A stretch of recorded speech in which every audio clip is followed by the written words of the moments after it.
He had promised her ice cream if she was brave. But the promise felt hollow in the sterile air of the waiting room. A lie, he told himself, as much as his daughter. The fluorescent lights hummed a low, relentless note overhead, buzzing against the pale green walls that had been painted so many times they'd lost their texture and now just looked tired. The chairs were hard, plastic bolted to the floor in neat, unsympathetic rows, and every cough from the dozen or so other people. In.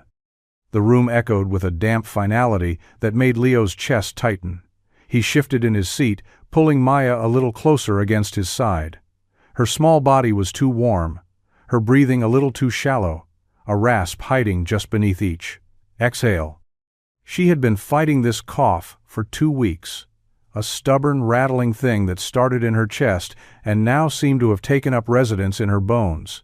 He had tried everything: the drugstore remedies, the honey and lemon, the extra blankets at night, but nothing touched it this morning when she woke with a fever that made her forehead feel like a hot stone. He knew he was out of options. The clinic was their last resort, a place of quiet desperation where kindness was a great resource. As limited as the free samples in the closet behind the reception desk, Leo glanced at his watch, a cheap digital one with a cracked face, then remembered his good one was sitting in a pawn shop window downtown, along with his grandfather's ring, he had told himself.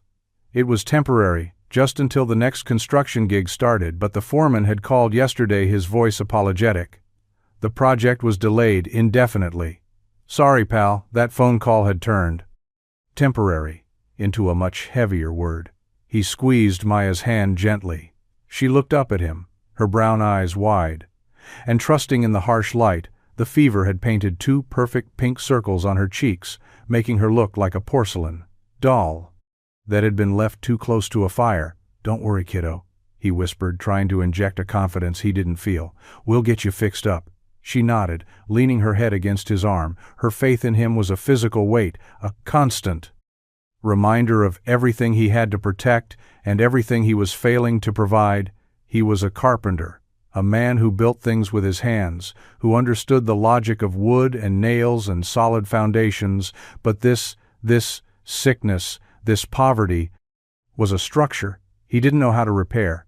He looked around the room again, a young mother with a crying baby, an elderly man clutching a worn-out hat, a teenager with his arm in a makeshift sling.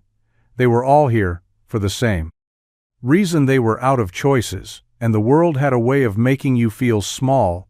When you were out of choices, a woman across from them cleared her throat loudly, a sharp, impatient sound that cut through the low murmur of the room. Her eyes flicked from the clock on the wall to the closed door of the examination room, then landed on Leo and Maya with a look that was less sympathy and more accusation. He felt the familiar heat rise in his neck, the defensive posture his body took without permission. He just pulled Maya closer, tucking her face into his worn flannel jacket, shielding her from the woman's gaze. A receptionist called a name, and a man in a Plosser's paint-splattered shirt shuffled toward the desk. His shoulders stooped with the weight of whatever news he was about to receive.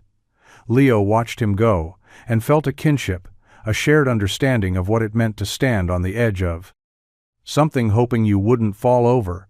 And that's when he saw her behind the desk, not the older woman with the tired eyes who had checked them in, but someone new, someone who didn't belong here any more than a songbird in a Prossen coal mine. She looked up, and their eyes met for just a fraction of a second. And in that brief glance, Leo felt the quiet, predictable rhythm of his struggle shift into something else entirely, something he wasn't prepared for. The woman behind the Revan counter moved with a quiet efficiency that seemed out of place in the clinic's slow, sluggish atmosphere. She wore a simple gray sweater, and her dark hair was pulled back into a loose knot, but there was a stillness about her, a composure that didn't match the peeling paint and the scent of disinfectant. She wasn't a volunteer college student trying to pad a resume, nor did she have the weary resignation of a long-term employee. She was something else, an anomaly. Her name tag read Julia.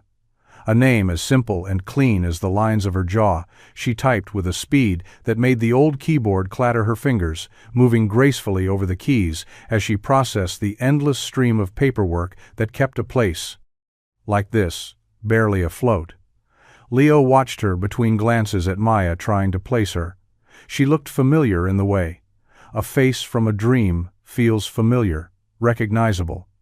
But without context, he had seen her before. He was sure of it, but he couldn't grasp the memory. It was like trying to hold smoke. He dismissed it as fatigue. The world was full of faces, and his was too. Tired to keep them all straight. Maya stirred against him, letting out a small whimper before it turned into a series of harsh, dry coughs. The sound was loud in the quiet room, sharp and painful, to hear heads turned, some with pity, some with annoyance. The woman who had glared at them earlier sighed dramatically and shifted in her seat as if Maya's sickness was a personal inconvenience.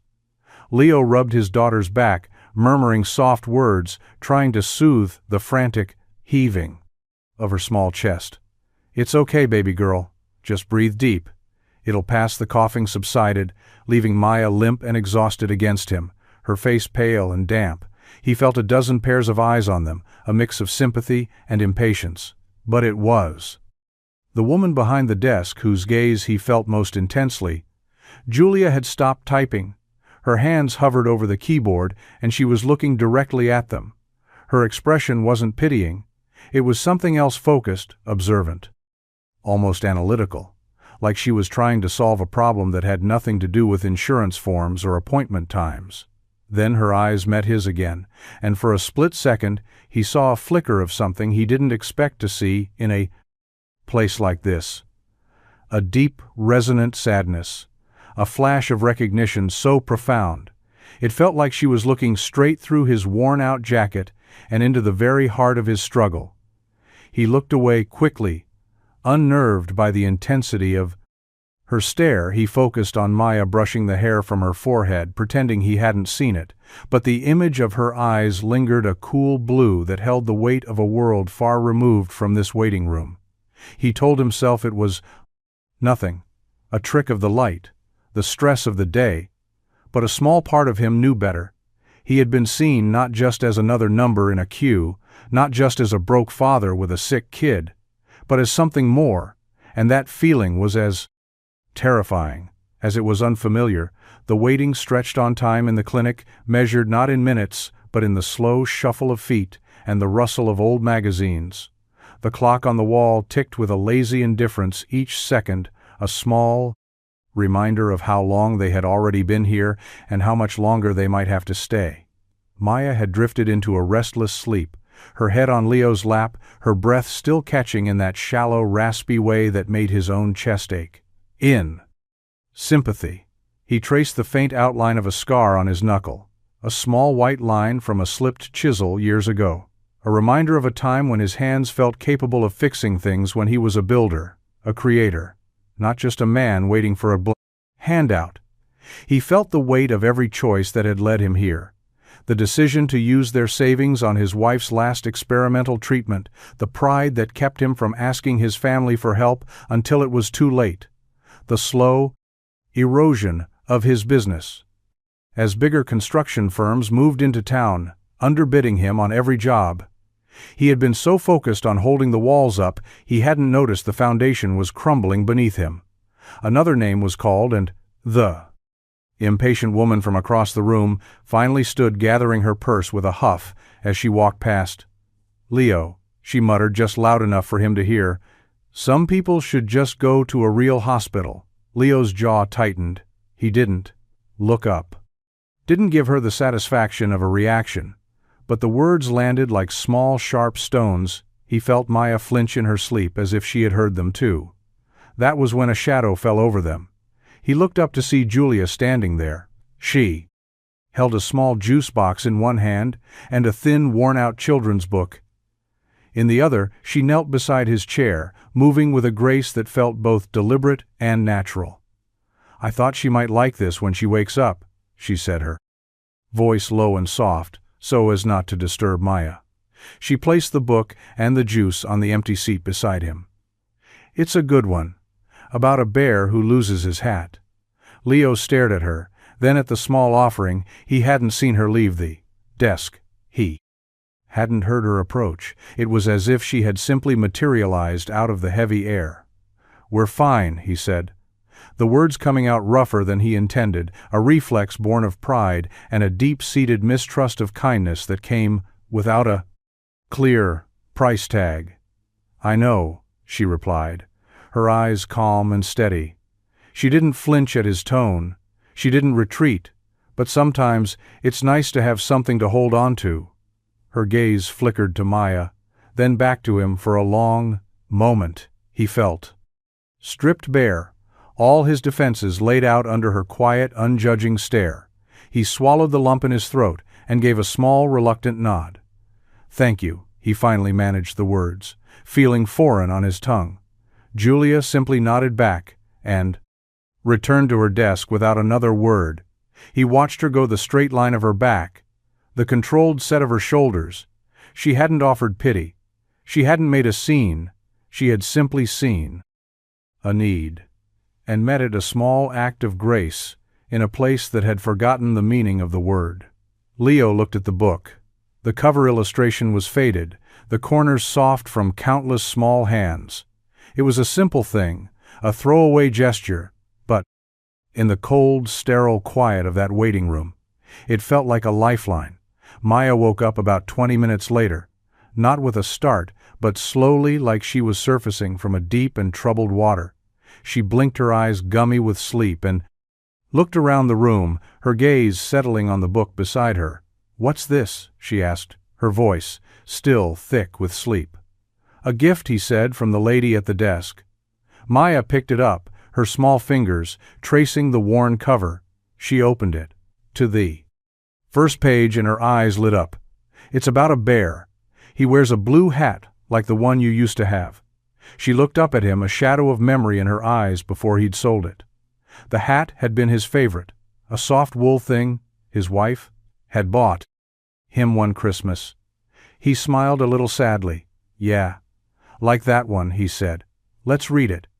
He started to read, his voice low and steady. The simple story of a bear searching for his lost hat, filling the small space around them. A few people glanced over at first, but soon the quiet rhythm of his words seemed to soothe the room's ragged edges. Even the air felt a little less heavy, a little less charged with desperation. Maya leaned against him, her attention wrapped her earlier fever and discomfort momentarily forgotten in the world of the book. When he finished the last page, she sighed a soft, contented sound and snuggled closer. "Can we keep it?" she whispered. He looked over at the reception desk. Julia was on the phone. Her back to them, her voice a low, professional murmur. "I don't know, sweetheart. It's probably the clinic's book," he said gently. Maya's face fell just a little, but she didn't argue. She just hugged the book to her chest like it was a treasure. She knew she couldn't keep the door to the examination area opened, and a nurse called out the name Morgan. Leo's heart gave a small jolt. He gently took the book from Maya's hands and stood up. "Okay, kiddo, it's our turn." He placed the book on the brook chair, intending to leave it. But as he guided Maya toward the hallway, he glanced back at the desk. Julia was watching them again. Her phone call finished, her expression unreadable. On an impulse he couldn't explain, he walked over to her desk and placed the book on the counter. "Thank you," he said again. "She really liked it. You can keep it." Julia said, her voice quiet but firm. He hesitated. "We can't." She shook her head slightly. "It's a gift, not a loan. There's a difference." She to look down at Maya, and her professional mask softened for a moment. "She deserves to have things that make her happy." Leo didn't know what to say. He felt the familiar prickle of pride, warring with a wave of gratitude that was so overwhelming. It almost knocked him off his feet. He was used to people looking through him, not at him.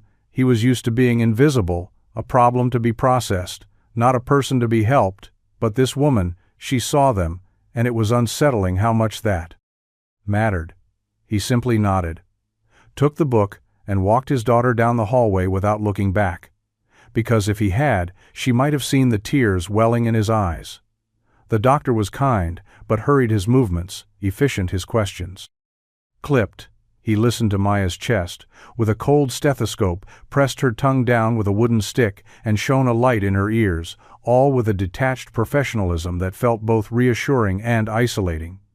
He confirmed what Leo already suspected: a nasty case of bronchitis, bordering on pneumonia. The prescription he wrote out on a small white pad was for a powerful antibiotic and an inhaler to help open her airways. "My daughter will get this filled for you at the clinic's pharmacy," he said, handing the slip to Leo. "It should be covered, but there might be a small copay." Leo nodded, his stomach twisting into a tight knot. A small copay could be anything from $5 to $50, and he had exactly $7.42 in his pocket. He tucked the prescription into his jacket, trying to keep his hands from shaking as he thanked the doctor and led Maya back out into the hallway, the walk to the small pharmacy. Window at the end of the corridor felt a mile long. With each step, the weight of his failure grew heavier. He had one job to provide for his daughter, to protect her, and he couldn't even afford the medicine that would make her well. The flyer pharmacist, a harried-looking man with glasses perched on the end of his nose, took the script without looking at him. He typed something into his computer, then frowned. "That'll be $25, he said flatly, his eyes already moving to the next person in line. $25. The words hung in the air like a death sentence. Leo's breath caught in his throat. His mind raced, trying to find a solution. That a way out, he could ask them to bill him. But he knew they wouldn't. He could try to call his brother, but asking for money was a humiliation. He wasn't sure he could survive again. He looked down at Maya, who was watching him with those same trusting eyes, and his heart shattered. I don't have that right now," he said, his voice barely a whisper. "Can you just give me half of it?" Maybe the pharmacist sighed, a long-suffering sound. "No, it's a full course of antibiotics. You can't split it." "Policy," he said, without a trace of sympathy. He slid the prescription back across the counter. "Next, please." Leo stood there, frozen, unable to move, unable to breathe. The shame was a physical thing, a hot flush that crawled up his neck and burned behind his eyes. He was about to turn away to admit defeat, when a voice cut through the haze behind him. "Put it on the Croft Foundation account." The pharmacist looked up, annoyed. Then his eyes widened as he saw who was standing there. It was Julia. She had a file in her hand, and a look on her face that was no longer soft.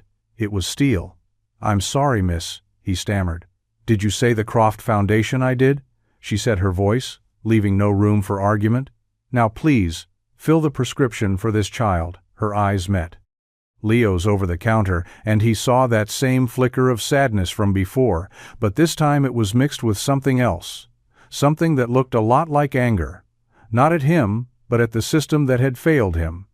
He wanted to protest, to say he didn't need her charity to preserve what little was left of his pride, but he couldn't. The word got stuck behind the lump in his throat, so he just stood there silent as the woman he barely knew quietly saved them. The walk out of the clinic was a blur. Leo clutched the small paper bag with the medicine in one hand and Maya's hand in the other. The weight of Julia's intervention settled on him, heavy and complicated. He felt a confusing mix of immense relief and profound humiliation. He hadn't had to ask. She hadn't made a scene. She had simply stepped in and solved a problem. He couldn't solve himself, and he didn't know how to feel about that. He had muttered a thank you as the pharmacist handed him the bag. But he hadn't looked at her. He couldn't. He just needed to get out, to get back to the familiar grit of his own world, where the rules, even when they were harsh, were at least predictable. As they stepped out into the cold afternoon air, the wind had picked up, whipping loose snow across the parking lot.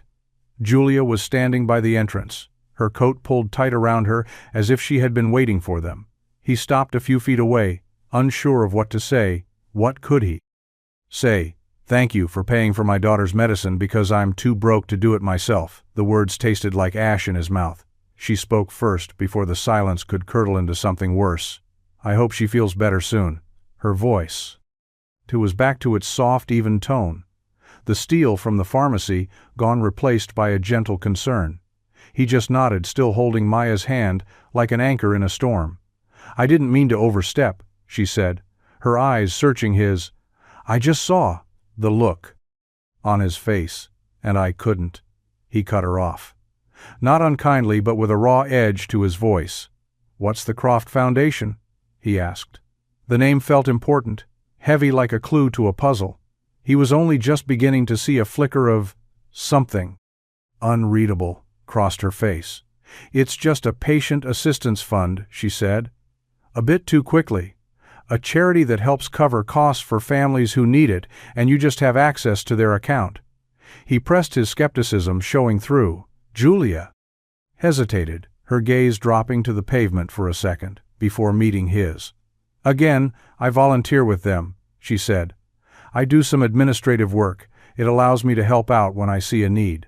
It was a plausible explanation, a neat and tidy story. That almost made sense. But Leo was a man who worked with his hands, who understood the feel of things, the grain of wood, the heft of a hammer. And her story felt too smooth, too polished.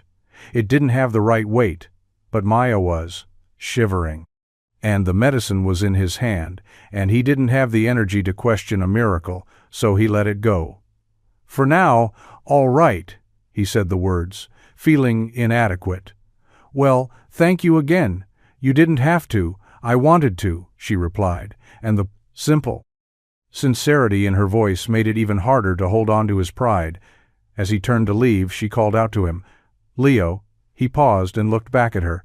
"Take care of yourself too," she said, not as a platitude, but as a quiet command, and he realized with a jolt that she wasn't just talking about the cold. He nodded once and walked away, the feeling of her eyes on his back staying with him long after he had driven out of the parking lot. The first dose of medicine worked faster than Leo could have hoped. By the next morning, Maya's fever had broken, and the rattling in her chest had softened to a gentle wheeze. The relief was so profound, it left him feeling hollowed out, lightheaded. He spent the day watching her like a hawk bringing her soup and juice making. Sure, she was warm and comfortable. She spent most of the day sleeping, curled up on the couch, with the bear from the clinic book clutched in her arms. Its small, stitched smile, a constant reminder of the woman who had given it to them. Leo couldn't get Julia out of his mind, her quiet confidence, her steel-edged intervention, her lie that felt too practiced to be real. The Croft Foundation, he had looked it up on his phone. While Maya slept, the search results were overwhelming. It wasn't some small local charity. It was a global philanthropic giant, founded by tech titan Alexander Croft, a name synonymous with innovation and immense wealth. The foundation funded hospitals, research initiatives, educational programs all over the world. Why would a woman who did administrative work for a powerhouse like that be working the reception desk at a rundown free clinic in the middle of nowhere? It didn't add up, the pieces didn't fit.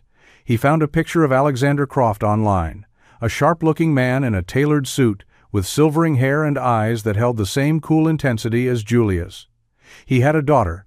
The articles mentioned a prodigy who had taken over the family's tech empire.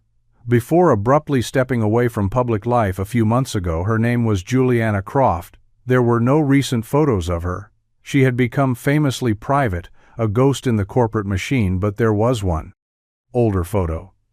A candid shot from a university event years ago. A young woman with dark hair and a familiar, serious expression stood next to her father. Her face was younger, less guarded, but the eyes were the same. It was her. He sank back against the couch, the phone slipping from his hand. Julia wasn't a volunteer. She wasn't an administrator. She was an heiress, a billionaire, hiding in plain sight, and she had paid for his daughter's medicine with what for her amounted to Pocket change. The realization didn't feel like a relief. It felt like a betrayal. The kindness she had shown him. Was it genuine? Or was it the casual charity of the ultra-rich? A way to feel good about themselves by dipping a toe into the lives of the less fortunate, was he? Just a project to her. A feel-good story to tell at some fancy dinner party. The thought made him sick to his stomach. He looked over at Maya, sleeping peacefully, and the gratitude he felt was now tangled with a bitter resentment. He had been played, not maliciously perhaps, but played nonetheless. And his pride, the one thing he had left, was now a casualty of her quiet deception. The next day, Leo drove back to the clinic. He told himself. It was to return the book, to thank her properly, but he knew it was a lie. He needed to see her again, to look at her, knowing who she really was, and see if anything in her eyes gave her away. He found her at the reception desk just as before, dressed in a simple sweater, looking for all the world like an ordinary person doing an ordinary job. Maya was with him, holding his hand tightly. Her cough was almost gone and the color had returned to her cheeks. She smiled when she saw Julia. A bright, genuine smile that made Leo's chest ache hello again.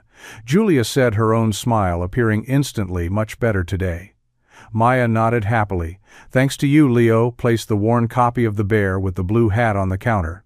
Wanted to return this, he said, his voice, carefully, neutral. I told you it was a gift, Julia replied, her smile faltering slightly as she registered the coolness in his tone. Yeah, well, we can't accept it. He said it felt like a line he had drawn in the sand, a small pointless gesture of defiance, but it was all he had. Her eyes searched his face for a moment, confusion and a flicker of hurt in their depths. What's wrong, Leo? He leaned in slightly, lowering his voice, so Maya couldn't listen. Here. I know who you are, he said. The words were quiet, but they landed with the force of a physical blow. He saw it in the way her posture stiffened, the way the color drained from her face, the way her carefully constructed composure shattered into a million tiny pieces. She didn't deny it. She didn't even try. Her mask had fallen, and for the first time he saw the real woman underneath, and she looked terrified. Juliana stood frozen behind the counter, her mind racing, her heart hammering against her ribs like a trapped bird. His words, I know who you are, echoed in the sterile air, a verdict she had been running from for months. She had practiced this moment in her head 100 times, imagined a reporter cornering her, a former colleague spotting her on the street. But she had never imagined this, him, a quiet carpenter with tired eyes and a gentle strength that had somehow slipped past all her defenses. She had never imagined the look of betrayal on his face. She opened her mouth to speak, but no words came out. What could she say? Yes, I'm the person whose family name is plastered on half the tech billboards in the country. Yes, I lied to you. Yes, this whole thing, this clinic, this quiet life is a performance. She glanced at Maya, who was watching them, with a confused frown tugging at her father's sleeve. Daddy, what's wrong? Leo didn't answer. He kept his eyes locked on Juliana, waiting for an explanation, a confession, anything that might make sense of the chasm that had just opened up between them. I didn't, she started, her voice a raw whisper. I didn't mean to deceive you. That wasn't my intention. Then, what was it? Leo asked, his voice low and tight. A social experiment. See how the other half lives. Before you fly back to your penthouse. Juliana flinched, as if he had struck her. No, it wasn't like that at all. I was just trying to help. That's what people like you always say, isn't it? He shot back, the bitterness finally spilling over you. Wave a magic wand and fix a problem with money you'll never miss. And you call it help. I call it pity. A few people in the waiting room turned to look, their conversation dying down as they sensed the rising tension. Juliana swallowed hard, her throat tight with unshed tears. You think I did this for myself? She asked, her voice trembling. You think I enjoyed watching you stand at that pharmacy counter with the weight of the world on your shoulders? I did it because no father should ever have to feel that way, and I had the means to stop it.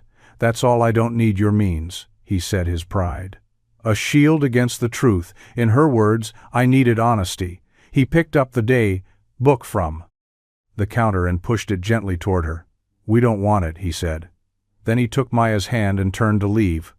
Without another word, Juliana watched them go, her heart fracturing with each step they took away from her. She had come here to escape, to be invisible, to find something real. But in her attempt to hide from her own world, she had inadvertently shattered his. She sank into her chair, the curious stares of the waiting room fading into a dull buzz. Her carefully constructed anonymity had been a lie, and that lie had just cost her the one real connection she had found since she'd left. Her old life behind the drive home was silent.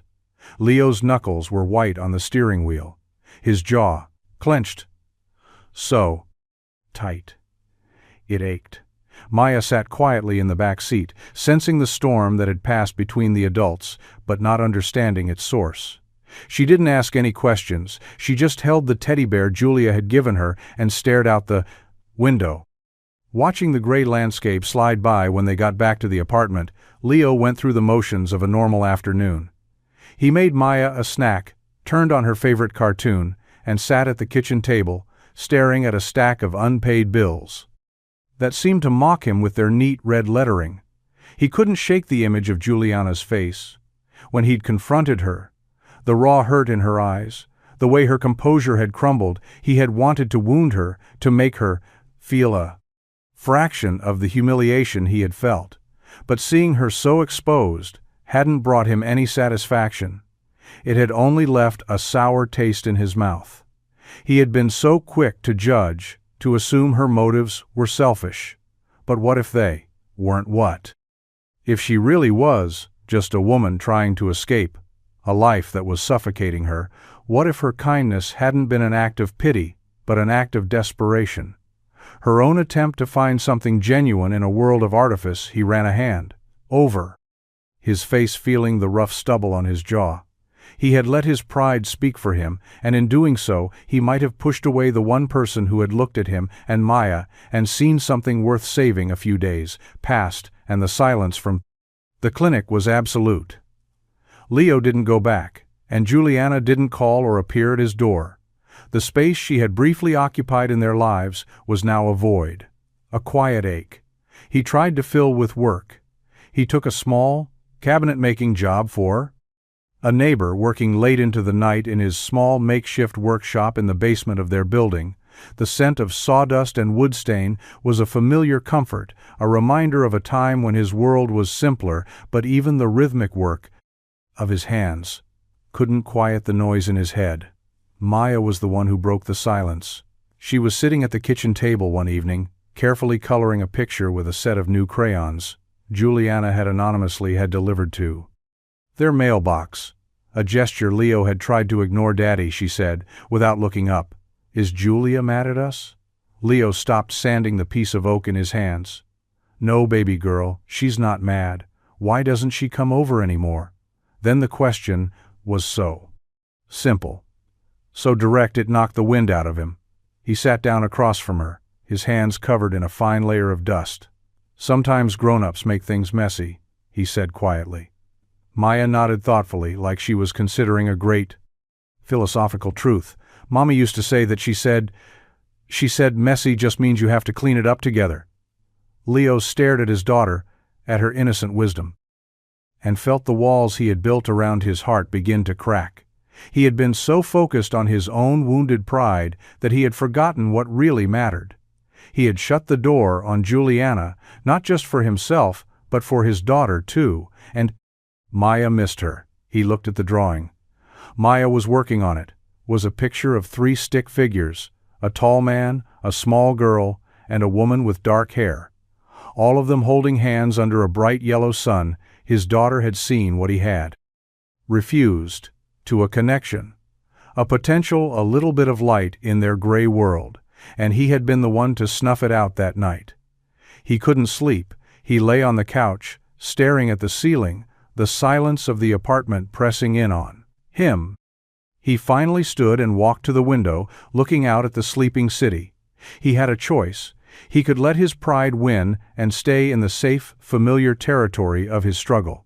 Or he could be the man his daughter thought he was, a man who wasn't afraid to clean up a mess he had helped make the next morning. He drove to the clinic, his heart pounding with a nervous rhythm. He didn't have a plan, he just knew he had to try. When he walked in, the waiting room was as crowded as ever, but the reception desk was empty. The older woman with the tired eyes was back, her face etched with a permanent frown. "Is Julia here today?" Leo asked her. She looked up from her paperwork and gave him a look of mild annoyance. "She quit," she said flatly. "Packed her things and left yesterday. No notice. Just gone." The words hit Leo like a punch. He stood there for a long moment, the noise of the waiting room fading into a distant hum. She was gone. He had pushed her away, and she had done what he had accused her of. All along she had disappeared. The news of Juliana's departure settled in Leo's chest like a cold stone. He walked out of the clinic in a daze, the world feeling a little grayer, a little more tilted than it had been a few minutes before he had come to apologize, to try to mend the bridge he had so carelessly burned, and now there was nothing left but smoke and ashes. He drove aimlessly for a while, the city streets blurring into a meaningless pattern of traffic lights and storefronts. He ended up at a small park overlooking the river, a place he and his wife used to go when they needed to escape the noise of their lives. He sat on a cold metal bench and watched the water move slow and steady, indifferent to the turmoil in his heart. He had been so sure of his own righteousness, so wrapped up in his wounded pride, that he hadn't considered the possibility that she might have been hurting too. He had accused her of playing a game, without realizing she was just trying to find a way off the board entirely. He had assumed her life of wealth was a suit of armor. But maybe it was a cage, and he had just helped lock the door. He stayed at the park until the wealthlike.com sun began to dip low, painting the sky in shades of orange and purple. He thought of Maya, her simple drawing, her innocent faith and connection. He had taught her to be brave, to be kind, to see the good in people, and then he had done the exact opposite. He had let his own fear and bitterness cloud his judgment. He had failed, not just Juliana, but himself. When he finally got home, Maya met him at the door, her face anxious. "Did you find her?" Leo knelt and wrapped his arms around his daughter, holding her tight. "No, baby girl. I was too late," he said, the words tasting like failure. Maya hugged him back, her small arms a surprising comfort. "I miss her, Daddy," she whispered. "I know," he said, his voice thick. "Me too," in that moment. Holding his daughter, he made a silent promise. He didn't know how, he didn't know where, but he was going to find Juliana Croft, not to ask for anything, not to accept her charity, but to do the one thing he should have done from the 20 Brian. Start to listen. It began with a long shot. A call to the Croft Foundation's main line. Leo's voice was steady as he spoke to the polished professional on the other end, a woman whose tone suggested she dealt with multi-million-dollar grants before breakfast. He didn't give his real name, he just said he was a friend, trying to get a message to Juliana Croft. The woman's voice cooled instantly.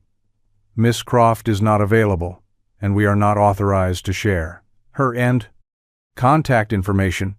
He had expected that, but he pushed on. "It's important." He said, "It's about a clinic, a free clinic she worked at." There was a pause, a flicker of something that might have been curiosity. "I'm sorry, sir, I can't help you." The line went dead. Leo didn't give up. He spent the next 2 days digging, a man obsessed. He read every article, every business journal profile, every society page, mention of the Croft family. He learned about Juliana's meteoric rise in the tech world, her quiet philanthropy, her reputation as a brilliant but intensely private operator. He pieced together a map of her life from the scattered fragments the media had left behind. A favorite coffee shop in her university town, a gallery she had funded, a remote coastal retreat her family owned in the Pacific Northwest. It was that last clue that stuck with him. A small, blurry photo in an old architectural magazine showed a modern glass house perched on a cliff overlooking a wild and empty stretch of ocean. The caption read, "The Croft Family Sanctuary. A place to escape the world." It was a wild guess, a fool's errand, but it was all he had. He sold his carpentry tools. The good ones, the ones he had inherited from his father. It broke his heart to let them go. But they were just things. And this was something more. He bought 2 one-way bus tickets to the coast, telling Maya they were going on an adventure. She was thrilled, packing her small backpack with the bear, the book, and her box of crayons. She didn't question him, she just trusted him, a faith that both inspired and terrified him. The bus ride took 2 days, a long, rattling journey. Through the heart of the country they slept in their seats and ate sandwiches from a cooler at their feet as the landscape shifted from concrete cities to sprawling farmland and finally to the dense green forests of the coast. Leo felt a strange sense of calm settle over him. He was running on nothing but a hunch and a handful of cash, but for the first time in a long time he felt like he was moving towards something instead of away from it. When they finally arrived in the small coastal town, it was shrouded in a thick fog. The air smelled of salt and wet pine. It was a world away from the grit of their city, a place where the ocean whispered secrets to the shore. Leo felt like a foreigner, an intruder.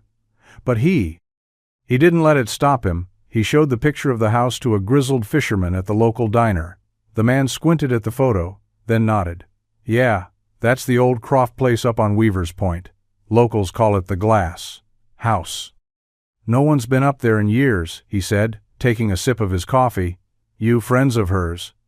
Leo hesitated, then nodded. "We are the fishermen," grunted. "Well, good luck to you. Then that road's a tough walk, and she ain't the type for visitors."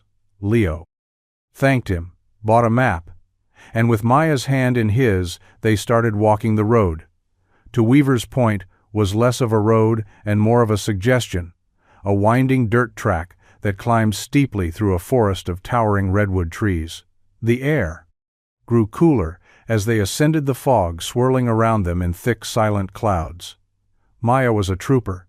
She didn't complain once, her small legs pumping to keep up with his long strides. She chattered about the giant ferns and the moss that looked like green fur, her innocent energy. A stark contrast to the heavy purpose of their journey. After an hour of steady climbing, Leo felt the burn in his legs and the doubt creeping back into his mind. What was he doing, chasing a ghost? Based on a magazine photo, dragging his daughter through the wilderness on a whim? He was a fool. A desperate fool who was about to end up stranded and broke hundreds of miles from home. Just as he was about to suggest they turn back, Maya tugged on his hand. "Daddy, look up ahead through a break in the trees." He saw it, a glint of light, a sharp geometric line against the wild backdrop of the forest. It was the glass house perched on the edge of the cliff, like a silent sentinel. Watching the ocean below, his heart leaped a wild, frantic thing. He picked up his pace, pulling Maya along with him as they emerged from the trees onto the windswept bluff. The full scale of the house hit him. It was stunning, a masterpiece of modern design, all glass and steel and dark wood, seamlessly integrated into the rugged landscape. It was also completely dark. Not a single light shone from within the place. Looked empty, abandoned. Leo's stomach dropped. He had come all this way for nothing. He sank onto a mossy rock, his shoulders slumping in defeat. The long journey, the last of his money, the hope he had so carefully nurtured. It all felt like a colossal mistake. Maya, sensing his despair, came and sat beside him, leaning her head against his arm. "It's okay, Daddy," she whispered. "Maybe she's just sleeping." He looked at her unwavering faith, and felt a fresh wave of shame he had let her down again. But before he could say anything, a light flickered on. In one of the downstairs rooms, a soft, warm glow that pushed back against the encroaching dusk. Leo's head snapped up. He stood slowly, his heart pounding in his chest.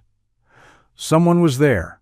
He took a deep breath, squared his shoulders, and, with Maya's hand once again in his, he walked toward the front door. Juliana was sitting on the floor of the vast living room surrounded by stacks of books and old photo albums. The house was cold, the air still with the scent of dust and disuse. She had been here for 3 days, living on granola bars and bottled water, trying to lose herself in the ghosts of a past. She had tried so hard to outrun. She hadn't come here to hide, she had come here to remember who she was, before the name Croft became a brand, before her life became a series of calculated moves and strategic alliances.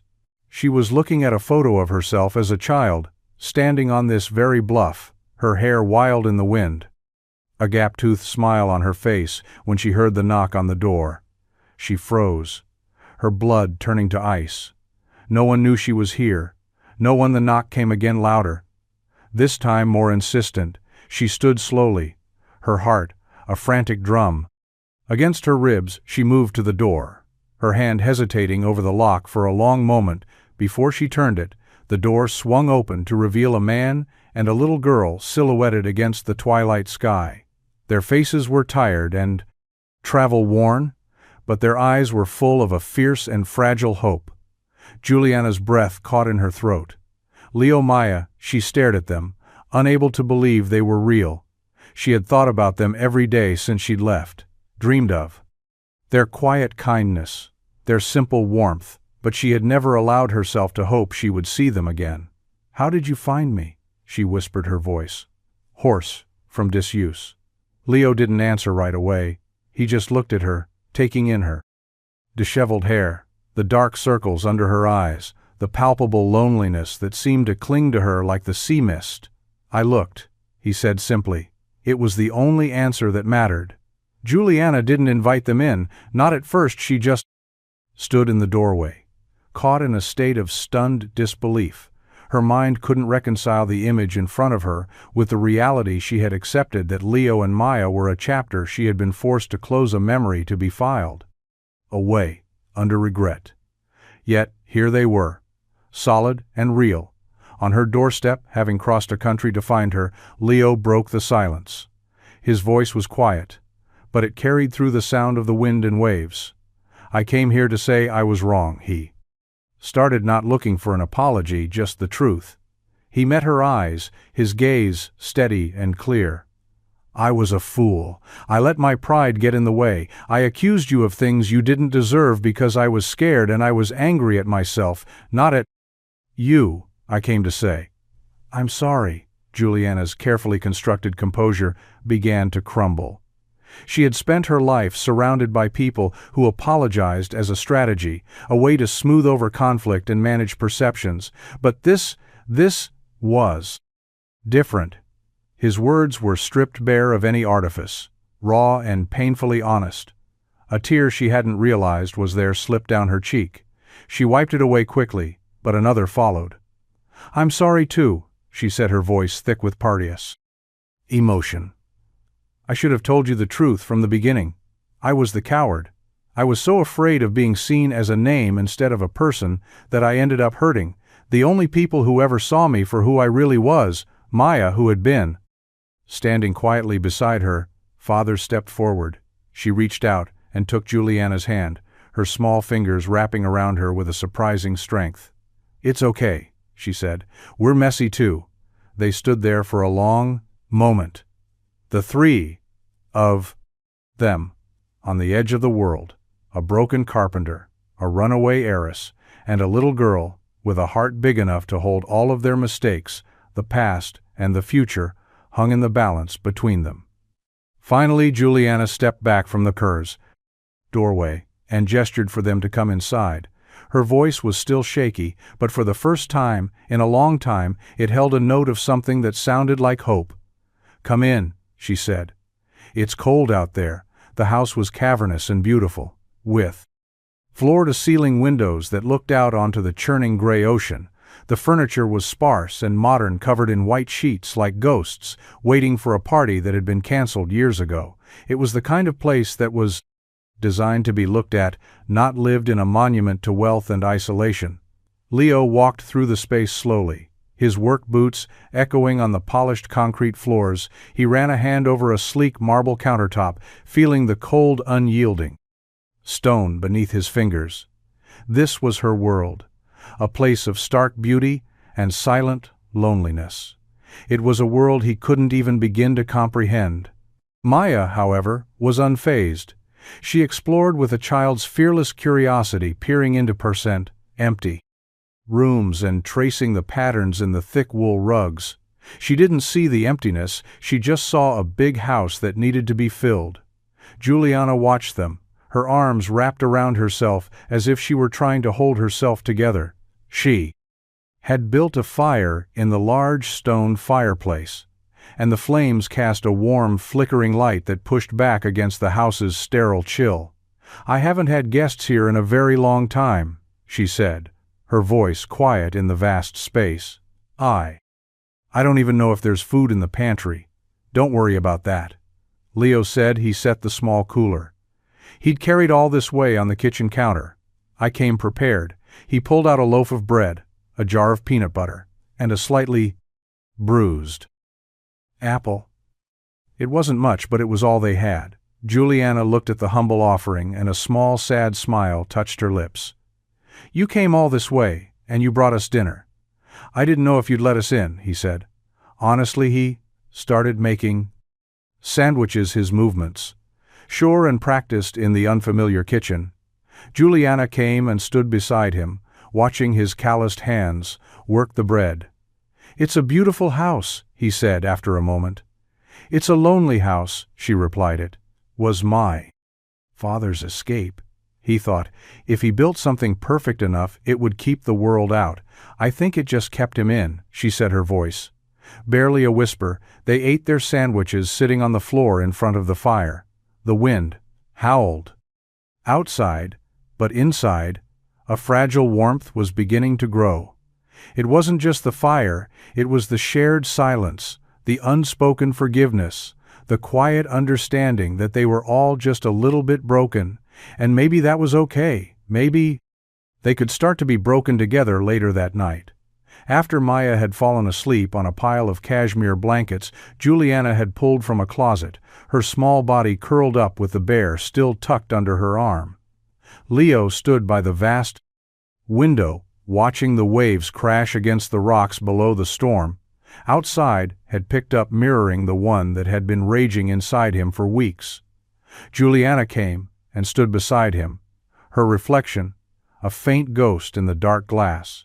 They didn't speak for a long time. Just watched the raw power of the ocean, a force that didn't care about money or pride or broken hearts. "What happens now?" he asked finally, the question hanging between them like a fragile thread. "I don't." "You know," she answered, "honestly, I spent so long running from my life I don't know how to go back, and I don't know if I want to." Leo turned to face her, his expression serious in the firelight. "You don't have to go back to that," he said. "But you can't stay here either, this place, this house. It's not a home, it's a mausoleum." She flinched at his words, but she didn't deny them. "You're right," she said. "I came here to find something to remember who I was, but all I found were ghosts. What if you stopped looking back?" he asked. "What if you started looking forward?" Juliana looked at him, her eyes searching his face for the answer she so desperately needed. "And what's forward?" "I don't know," he admitted, "but I think it starts with us." He reached out and took her hand, his rough fingers lacing through hers. The touch was electric, a jolt of warmth that traveled straight to her heart. "I'm not a prince in a fairy tale, Juliana. I'm a broke carpenter with a mountain of debt and a daughter who deserves more than I can give her." "I'm not looking for a prince," she whispered. "I'm looking for a reason to stay." He squeezed her hand gently. "Then, maybe we can be each other's reason." They stayed at the glass house for 3 more days. A strange and beautiful pocket of time suspended between the world they had left and the one they had yet to build. The storm outside eventually passed, leaving behind a sky so clear and blue it hurt to look at. They spent their days walking on the beach, Maya collecting shells and chasing sandpipers, Leo teaching her how to skip stones across the calm surface of the tide pools. Juliana watched them, her camera, for once, forgotten a quiet smile playing on her lips. She was learning to breathe again, to exist in the moment without analyzing it or planning her next move. She and Leo talked for hours, sitting by the fire long after Maya had gone to sleep. She told him about the pressure of her family, the betrayal that had finally broken her, the suffocating weight of a legacy she had never asked for. He told her about his wife, about their dreams of a small house with a big garden, about the grief that had hollowed him out and the love for his daughter that had filled him back up. They were two people from different universes, but their stories were woven with the same threads of loss and survival and a deep yearning for something real. One afternoon, while Leo and Maya were down on the later beach, Juliana went into the office, a sleek minimalist room she hadn't entered since she arrived. She sat down at the large glass desk and turned on the satellite phone. It crackled to life, and she dialed a number she knew by heart. A man with a brisk professional voice answered. "Croft Foundation. How can I help you?" "It's Juliana," she said, her voice steady. She listened for a moment, then began to speak. Her tone was no longer that of a runaway. It was the voice of a leader, a woman who had found her purpose, not in a boardroom, but on a desolate stretch of coast, with a man who had shown her what it meant to build something that mattered. She wasn't going back to her old life.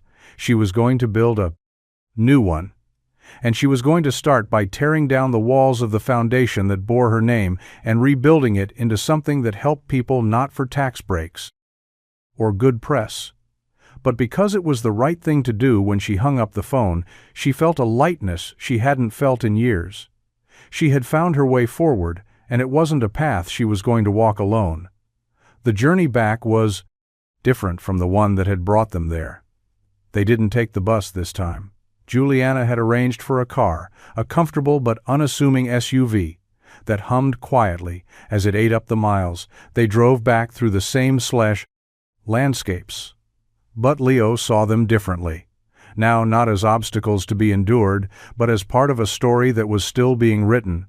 They stopped at small roadside diners and ate pancakes and burgers, laughing as Maya recounted their beach adventures to any waitress who would listen. Juliana seemed to shed a layer of her old self with each passing mile. She traded her designer sweaters for soft flannel shirts she had found in a dusty closet in the glass house. She wore her hair in a loose ponytail, and her face, free of makeup, looked younger and more vibrant than Leo had ever seen it. When they finally arrived back in the city, it felt both familiar and foreign. The noise, the grit, the relentless energy of it all seemed harsher.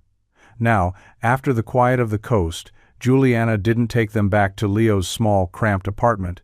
Instead, she drove to a quiet, tree-lined street in a neighborhood he had only ever passed through before she pulled up in front of a modest two-story house with a wide front porch and a small, overgrown garden.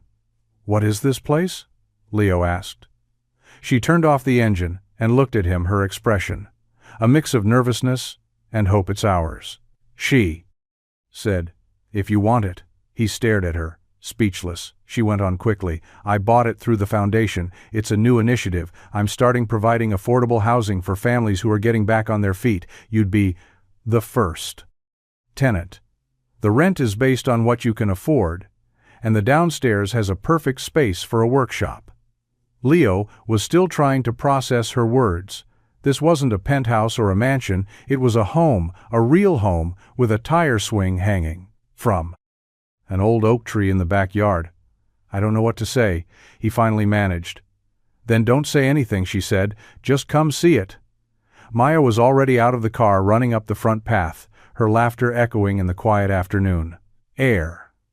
Leo followed her, and Juliana walking into a future he had never dared to imagine, a future where a home wasn't something he had to fight for, but something he was invited into, a future where kindness wasn't a transaction, but a foundation.